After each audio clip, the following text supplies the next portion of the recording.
All right, welcome in eighth grade. So, if you were in the Zoom meeting today, we're talking about representing data. You can represent data, and that's an external feature, or you can analyze data, and that'll be an internal feature. So, you have externals and internals, but there is a lot of space in between. And that is what we're going to use geometry for. It's going to help us to recognize when we're analyzing an external feature inside of something.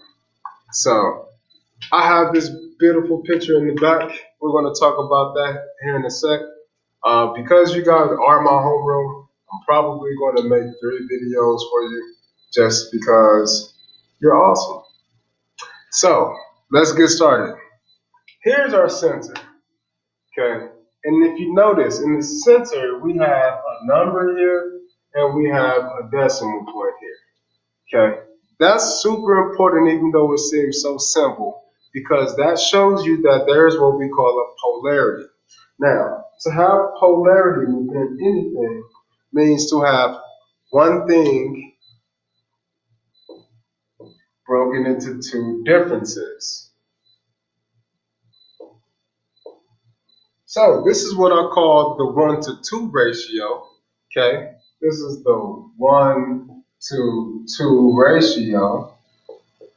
A ratio. We're going to hear it a lot. Ratio. Okay, but when you have a 1-to-2 ratio, you have to understand that you have one thing that can be broken into two. In other words, you have one representation.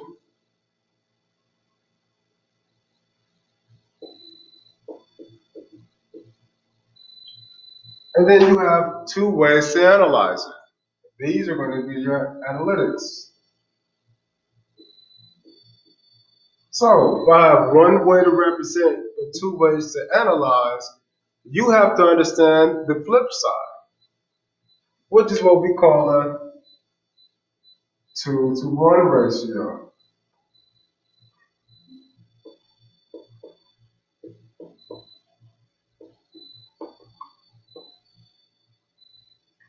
And when you have a 2-to-1 ratio, you have two individual things converging into a single. So to make this a little bit more clear, you can have A and B be converged into what we call letters. Versus at the top, you can have what you call letters, and you can analyze or break down this representation into individual portions.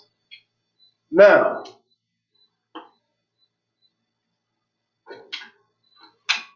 this same thing that we just did with words could be used for math. And scientists use this exact same method all the time because when you're dealing with math and you're dealing with science and you're dealing with things that are changing, it's hard to really put a picture to it. So we use tools to help us model change. So in this case,